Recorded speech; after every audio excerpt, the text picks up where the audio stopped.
Hello, welcome to Soulprint Intuitive Tarot. You are going to be seeing this on March 22nd. So before I start, in one of my other videos, I did mention that I have this amazing astrologer person who occasionally sends me information. And I want to just share something that she sent me probably about a week ago or so. So in one of my videos, I had referenced that I thought that the conflict between Ukraine and Russia probably was looking like it was going to end sort of mid-April to the end of April. And she sent me some really, really interesting information about Saturn Uranus aspects. Now, listen up, you guys. What I know about astrology, head of a pin, okay?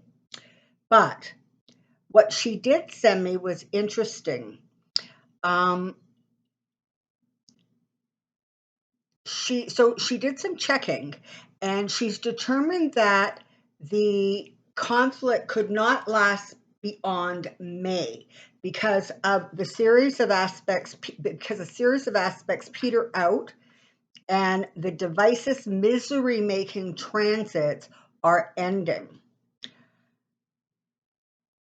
So this is also interesting. She said it also looks as if the wannabe czar's timing was wrong from his perspective because he chose the energy losing time frame of the finishing aspect to launch the war, allowing for complete separation of the aspects. I guess she also thought that May would also put an end to COVID, which again is in line with my sort of April-May time frame. The Saturn-Uranus aspect can apply to mass misery, which I guess definitely is what's going on now. But this was interesting. One other interpretation of this could be a politically unpopular time period, or the downfall of a politician from the world stage. So that not only applies to the wannabe czar, it also applies to the wannabe king. So again, super, super interesting.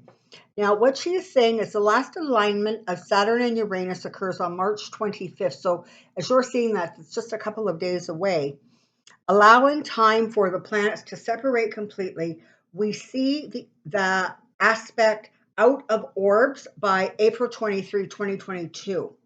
So it's very possible that, we kind of could be getting to a place where maybe there is some ending in sight. Now, today, I wanted, and thank you very much.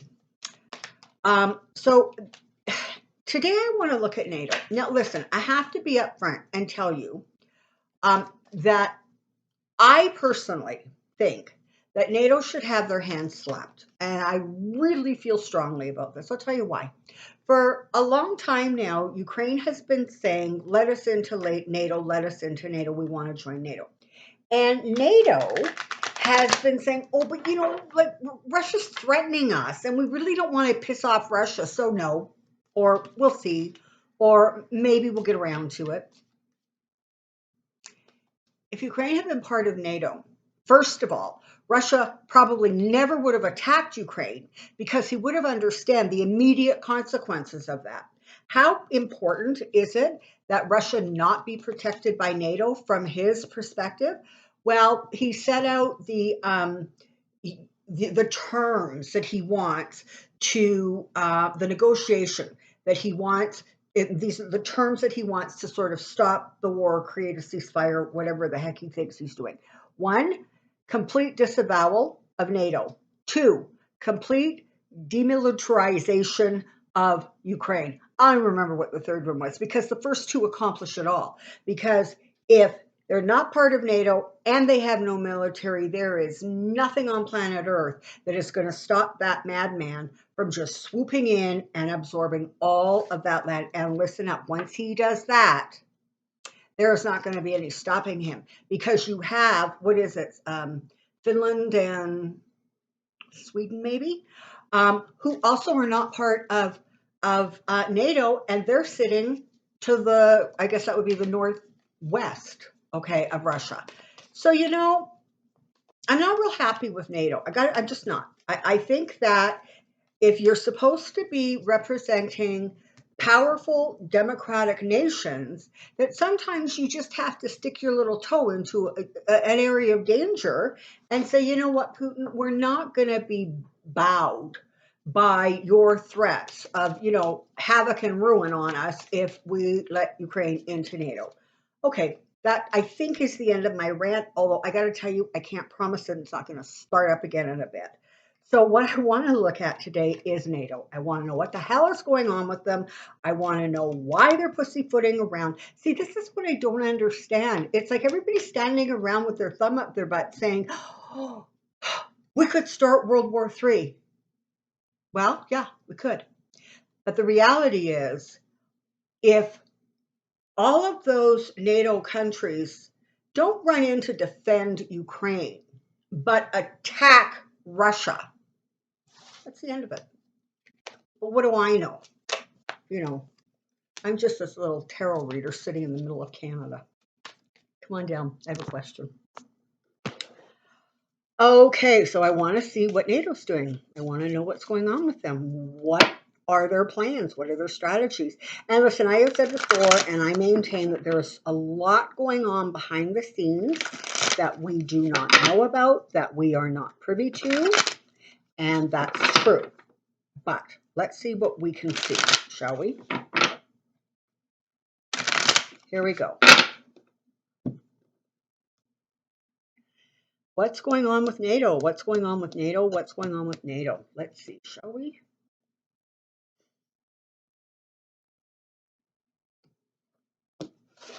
Here we go.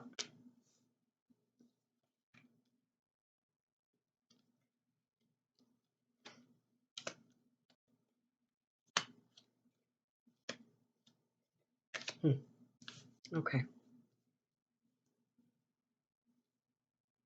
Let's start here. So, at this point, NATO was sort of rushing around, trying to plug holes, okay?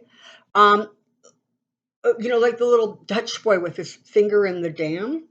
They're trying to fill in all the spaces and places that they can assist, again, without, really kind of sticking their toe into any dangerous areas. This is the thing, and I trust me, I don't believe I ever thought I would say anything where I might possibly even slightly agree with, that former guy. But NATO was sort of sitting around being very proud of itself, right? When 9/11 happened, they jumped right in, they did their job, sort of, except, the States was in Afghanistan for 100 years beyond that. So they were sort of sitting in that place of, well, it worked, right? The NATO alliance worked.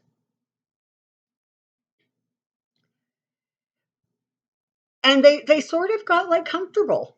They kind of were like, okay, well, good for us. Look at us go. We rock. Until this happened. And this is when they realized that they were not equipped to deal with. And it's interesting because not only were they not equipped to deal with sort of the realities, if you will, of a territorial grab, which is what Putin's doing, right? He's trying to grab the territory of Ukraine.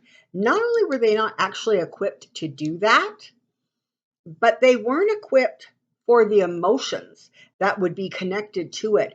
Trust me when I say world leaders, country leaders, are under tremendous pressure because of the inhumanity and the pure horror of what we see on our televisions day in and day out coming from Ukraine. And I have to tell you, that rally, that Trump like rally that Putin held to rah the war effort on the anniversary of taking over Crimea, beyond disgusting. I'm sorry, there is a special place in hell for people like that. And you all know I don't actually believe in hell. But so what you have is NATO, frankly, right now, they're looking at their country partnerships. They don't know what to do.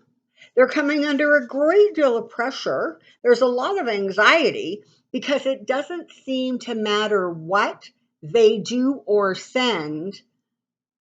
All Ukraine wants at this point is a no-fly zone above the sky, and they won't do it because it'll trigger World War III. Well, you know what? Yeah. What makes you think that the people in Ukraine don't think they're already in World War III just without the support of the world? Ask yourself that. So, what we've discovered is that, oops, NATO has sort of, in a crazy way, while it has become incredibly strong, right? Because people are looking around going, okay, well, there's value in being part of NATO. It is also finding itself in the middle of a little bit of a crisis, it looks like, because their ambivalence, their lack of strength is really becoming kind of glaringly noticeable, okay? And listen, I'm not a proponent of World War III. That's not what I'm saying here. But what I'm saying is that it's like, well, you're all talk, and we're waiting for the action, NATO. Where's the action? And you know what? I'm not discounting the sending all of the military aid. I'm not discounting sending everything that they're sending, the humanitarian aid. It's brilliant and it needs to continue. But the one thing that could wrap this thing up and bring it to an end without, I believe, a horrendous continuation of the loss of life, they're not doing. Now, okay, so this is interesting. Maybe I'll stop ranting about them. They've got the victory card here. Let's see what else they've got. Okay, so the Seven of Wands is talking about sort of being in that position of defending themselves, taking a defensive posture. The Six of Wands, as we all know, is like a victory card. It is about them being acknowledged, being seen as winning the situation. The Queen of Swords is interesting, right? Because it's talking about kind of that, you know, that forceful energy, the connecting to the emotions globally, and trying to come up with a way to create and keep and maintain maybe that sense of calm and peace, but understanding that they're under fire because they're not being seen as strong. They're not being seen as strong as Zelensky. Okay? They're just not. So where they are now? Well, they're once again considering. They're assessing, they're determining, they're thinking about stuff. As of right now, their plan continues to look like it is to send stuff. Send stuff. Don't do the one thing that would help, which is close the skies. And you know what? This is the thing. That wannabe czar, Stubbs, I really like that name for him, Stubbs. He recognizes that when it comes right down to it, they will throw money at this situation instead of actively taking action to try to contain it. And that, frankly, is where Stubbs is in some way winning and controlling the situation, even though his army is taking heavy losses. I got to pause. Prepare yourself. There's another rant coming. So listen, this is the thing. In the society that we live in, whether we like it or not, whether it's right or wrong, We throw money at problems. That's just what we do.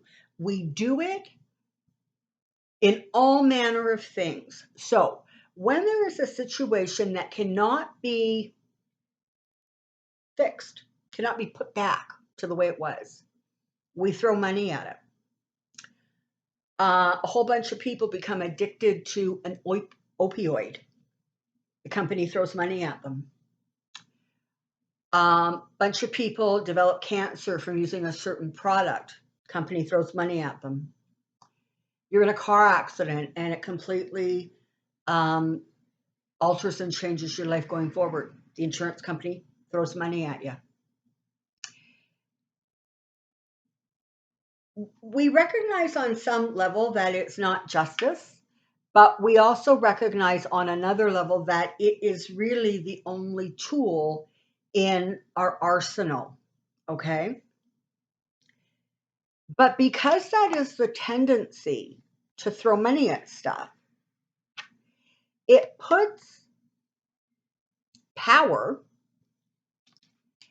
into, it gives power, I'll say it that way, to the words and actions of somebody else. Because this is the thing, as long as you're going to keep throwing money at me, that doesn't prevent me from making all these other threats in all these other areas. So we're busy throwing money at the Ukraine, and believe me, every cent appreciated, and gratitude and blessings for those who are contributing and those who are receiving. That's not what I'm saying. I'm saying what it does is, because there is no obvious action beyond throwing money, supplies, goods, that puts you know who in the position where his words matter. His words have strength because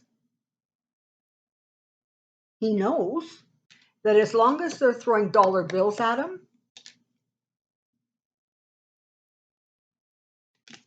he's still in a position of strength. Now, okay, so it looks like NATO is finally, come on back down. It looks like NATO is finally looking at asserting some of their strength. That's good.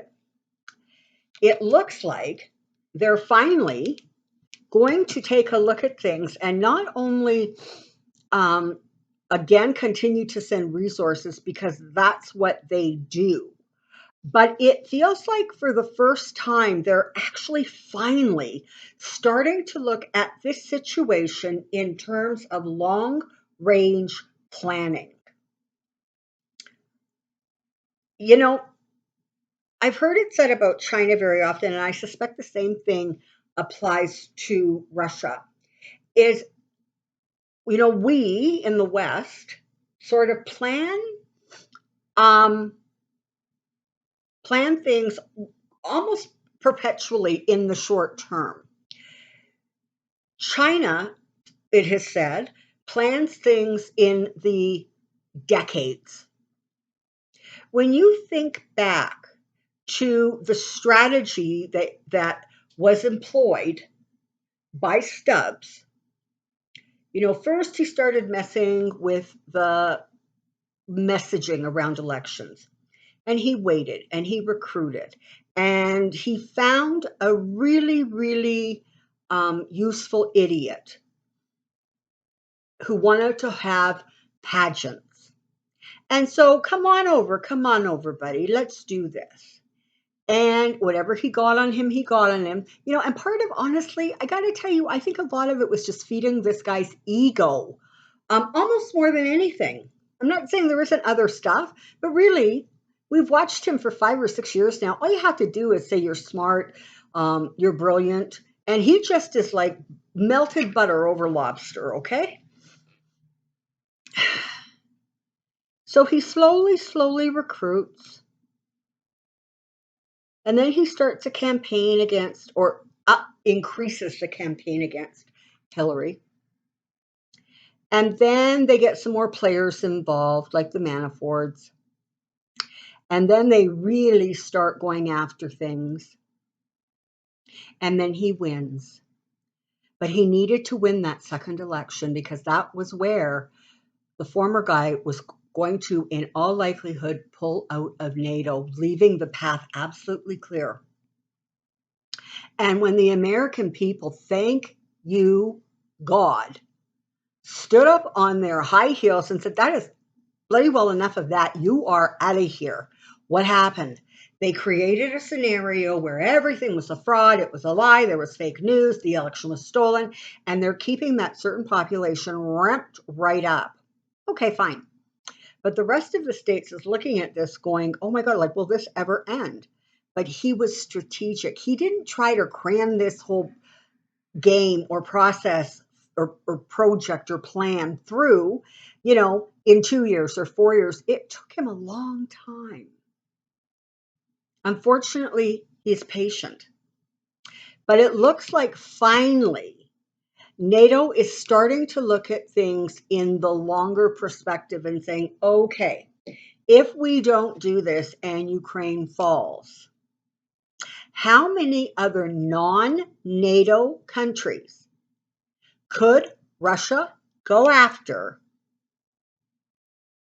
And at what point do we say, okay, now it's so out of hand, we have no choice but get involved? So it feels as if finally, they're starting to look at ways to provide assistance. And I keep hearing the word covert. So whatever they're doing, it appears to be flying right under the radar, okay? But at least they're doing something. All right. They are going to, this is not about them being blinded. This is about their expectation that they are going to blind. They are going to corral. I don't want to use the word imprison, but corral, trap the aggressor here. And they're going to use the strength that they have as a combined group of countries. I don't know that they're going to want to go back to the way they were before. I think they're going to want to seriously consider opening things up. I don't know what the process is to get into NATO. I mean, it's not my thing.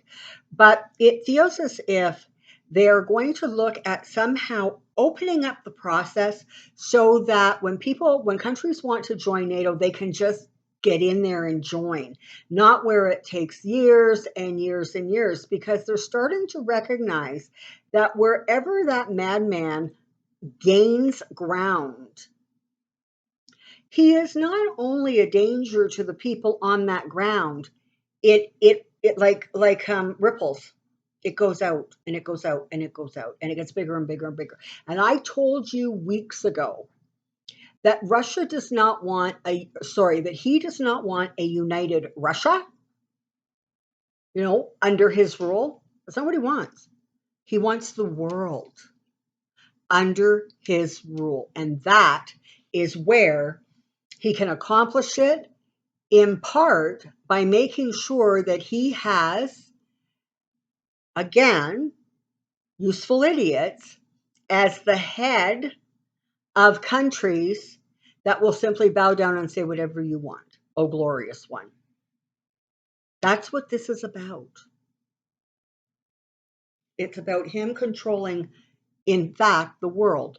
Not necessarily stripping countries of sort of their country or their culture, as much as simply completely controlling the leaders of the countries. So when he says jump, they literally say, yes, master, how high?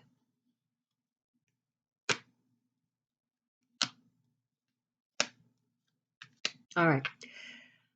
There is more work to be done, and NATO is finally recognizing that they better get cracking, because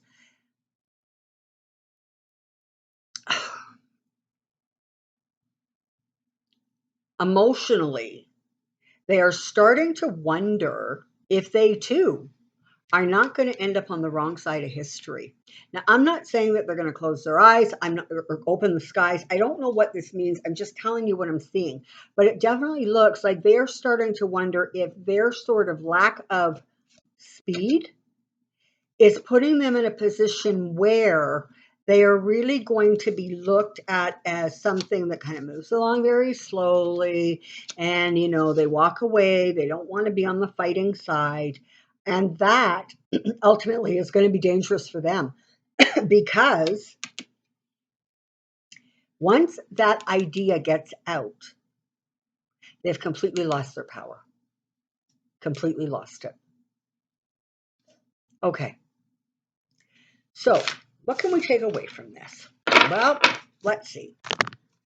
We can take away that astrologically, apparently things are going to get better, hopefully within, a few weeks. We can take away from this that NATO is not oblivious to what's going on in the world. They're not oblivious to how they are being perceived and how that perception is shifting and changing the more of Ukraine is destroyed. I wish I could tell you that, you know what, they're going to open this, they're going to close the skies, they're going to say, enough is enough. You are so busy committing war crimes in front of our very eyes. You're not even going after military bases anymore. You're like just slaughtering the citizens. It's time we got right busy and figured out how to get you under control. I think that could happen. Do I think it's going to happen exactly the way we're kind of hoping or thinking it will? I don't know that. But I do know that as long as we continue to do our light worker work and continue creating that dome and sending that energy, we're doing a great deal to help and protect. Okay. For any of you who, for some reason, did not see, last week, I put 2 videos out, one on Wednesday and one on Thursday. The one on Wednesday was a reading, almost like a private reading on Zelensky. And on Thursday, I released a video on, it was an energy circle, a guided meditation energy circle. By the way, one correction. A few of you reached out to me privately and I corrected those, but I think that there were some of you who reached out to me after that. A Zelensky video came out and they wanted to know what deck of cards I was using. So I answered, but the answer was wrong. This is the deck of cards I was using. It's called the Gilded. No, watch me get it wrong. The Gilded Tarot Royale by Marchetti. Kiro Marchetti, I think. It's not in front of me. I was supposed to bring it and I forgot. That's where that deck came from. Okay, so that's what I know today. Thank you very, very much for being here, for all of the support you give this channel. It is so appreciated. Until next time, take care. Be well. We'll see you really soon. Bye-bye.